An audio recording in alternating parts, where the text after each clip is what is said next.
Alors, vous, en tant qu'auteur, vous faites un métier à l'inverse du petit Jean qui est en concert, hein, qui a un public permanent autour de lui. Vous, c'est un métier plutôt solitaire, on va dire.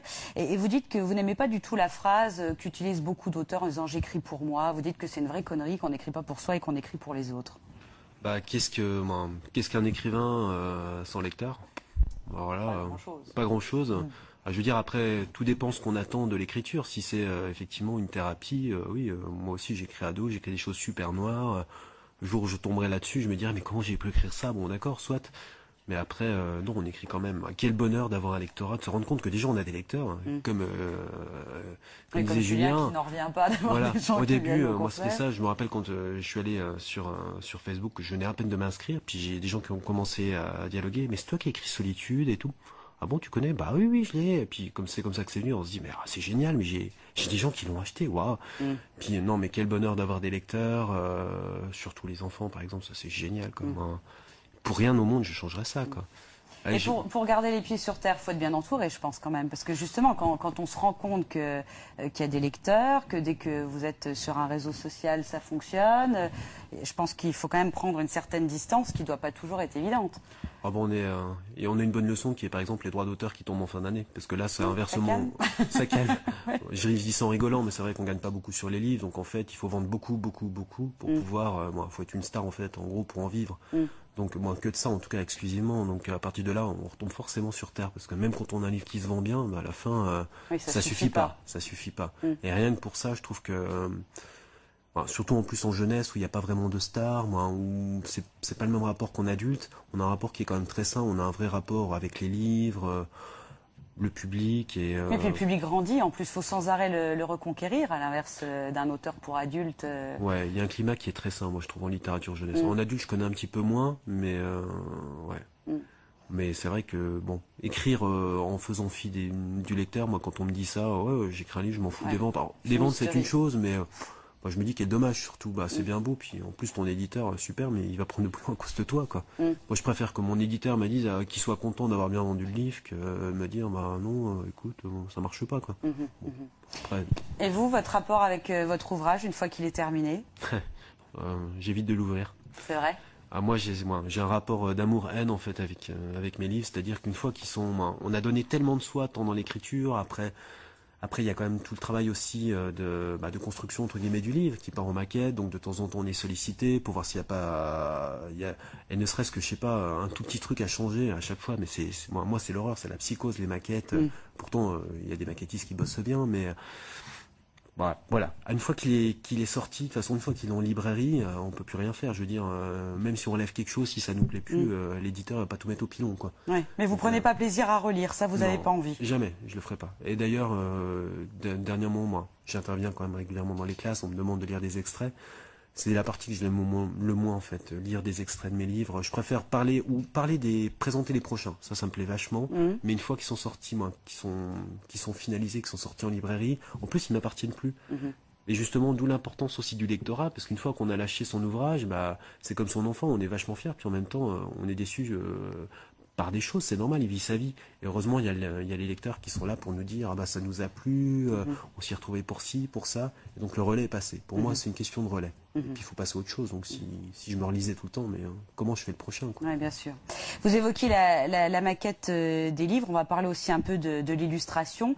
Vous aimez travailler avec Malin Mathieu. Hein, c'est un binôme qui fonctionne bien. C'est un ami de 20 ans que vous avez retrouvé. Un vrai ami de 20 ans, ouais. Comment ça marche justement? Chacun a sa liberté. Vous êtes sur la même longueur d'onde ou est-ce que vous lui donnez des directives? Comment il fonctionne ce duo? Alors ce duo fonctionne de manière assez magique. C'est que bon, on était amis d'enfance. En fait, pour la petite histoire, on était amis d'enfance et puis effectivement on s'est perdu au collège et puis on s'est retrouvés sur des livres pour enfants plus tard. Donc c'est drôle ça. Ça c'est drôle. Et en fait, on retrouve en fait tous nos réflexes de quand on était petit, c'est que en fait on se fait une réunion de travail, une simple réunion autour d'un verre. On dit voilà l'histoire, moi j'ai aimé, comment je verrais les choses, tout. Vas-y, puis après moi je reçois les dessins, puis après qu'est-ce qu'il y a à dire? Non, tu vois là c'est rouge au lieu d'être vert, c'est tout, quoi. Il y a rien à dire, quoi. Ouais, c'est confortable. Puis c'est surtout ce qui est génial, c'est que moi je sais absolument pas dessiner, j'ai aucun talent pour ça, mais je me retrouve complètement dans les dessins, moi. Et inversement, je pense qu'il y a un vrai rapport aussi dans l'écriture.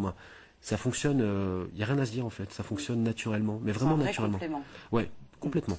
Complètement. Et ça, c'est génial. Il y a une vraie complicité. Ouais. Parce que c'est pas toujours le cas, hein. Des fois, l'auteur est très déçu quand il découvre les illustrations de son livre. Ouais. Non, non, mais là, ça a pas de prix. Hein. Voir une relation comme ça, c'est génial, quoi. Ouais. C'est reposant, génial. Et puis, en plus, je sais que je serai jamais déçu, quoi. Ça, c'est formidable. Ben, comment? On va terminer avec votre actualité. Il y a une pièce de théâtre qui est en train de se mettre en scène par le Théâtre de l'Aparté. Oui, dans le Var, donc la petite pièce Le Monde de Toudou, pour les enfants, qui est en train de se monter par une compagnie professionnelle et donc avec des enfants, quoi. Ça va être une belle aventure aussi de découvrir comment on met en scène un de ses ouvrages. Donc ça va être génial. Donc elle m'a promis de m'envoyer des photos. Je sais qu'ils se battent pour les rôles et tout ça, c'est génial, quoi. Ouais. Et puis alors il y a des livres qui sont en cours d'être primés, peut-être, on croise les doigts. Ouais, voilà, c'est les sélections. Ne dites pas ouais comme ça, on dirait que vous n'y croyez pas. Je pense qu'il faut pas y croire et puis pour que ça nous tombe dessus, que plutôt se dire on va l'avoir et puis de pas l'avoir. Ouais. Moi je suis plutôt comme ça. Vous êtes prudent. J'ai l'air de m'en foutre, mais en fait je m'en fous pas du tout, mais c'est juste pour me préserver. Donc effectivement, ce qui fait plaisir, c'est déjà d'une d'être sélectionné, puis après si on gagne, je pense notamment à mon frère qui s'est sélectionné sur un gros prix collège, ça serait sur le gâteau, quoi. Voilà. Bon, on va se quitter en musique avec un autre morceau du Petit Jean, toujours extrait de son dernier album 12 petits chants. Il s'agit cette fois de Paris. C'est parti.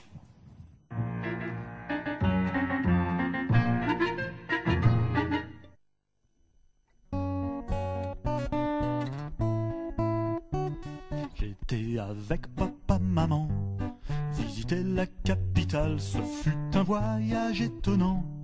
Un enchantement total, j'ai voulu voir le président. On m'a dit qu'il n'avait pas le temps, j'ai voulu voir le Premier ministre. On m'a dit qu'il était bien triste. Alors on est allé au Louvre pour la Joconde admirer. Voir si vraiment elle le louche, non je n'avais pas rêvé. J'ai insisté pour qu'on se rende au-dessous de la pyramide. Voir s'il y avait la momie de François-Maurice Mitterrand. Je parie que tu n'as pas ri ou par inadvertance. Par là-bas ou par ici, visiter Paris, quelle chance. Je parie que tu n'as pas ri ou par inadvertance. Par là-bas ou par ici, visiter Paris, quelle chance. On a maté au champ de Mars les dessous de la dame d'acier pour en déduire que cette garce le slip ne porte jamais. On est allé place de la Concorde, pas pour y sauter à la corde, mais pour voir si tout concordait. Est-ce qu'on a vu sur Vosges Télé? On s'est rendu comme convenu sur la place de l'Étoile pour que le marbre nous dévoile le nom du soldat inconnu.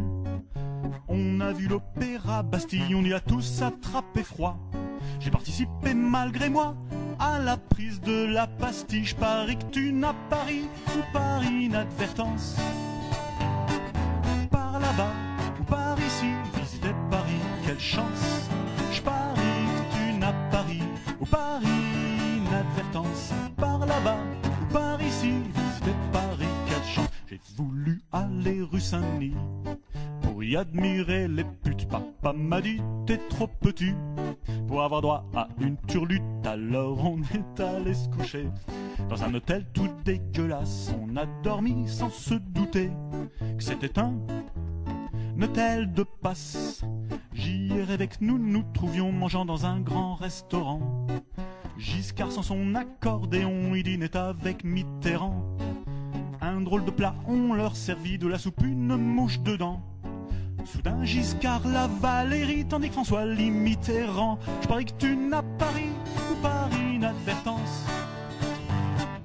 Par là-bas ou par ici, visiter Paris, quelle chance.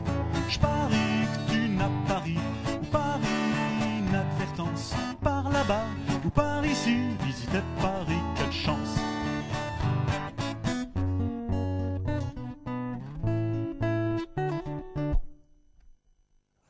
Voilà, si vous voulez en savoir plus sur l'univers de Julien Petitjean, dit le Petit Jean, il sera en concert le 24 février prochain à la Chaoué à Metz à 21 h. Et pour se procurer son dernier album, Les 12 petits chants, rendez-vous sur notre site internet où on vous donnera toutes les informations. De même pour l'actualité d'Emmanuel Parmentier, donc www.vosgetelevision.tv. Merci à tous les deux d'avoir accepté cette invitation. Merci à vous de nous avoir suivis. Très bonne soirée sur notre antenne et à très bientôt.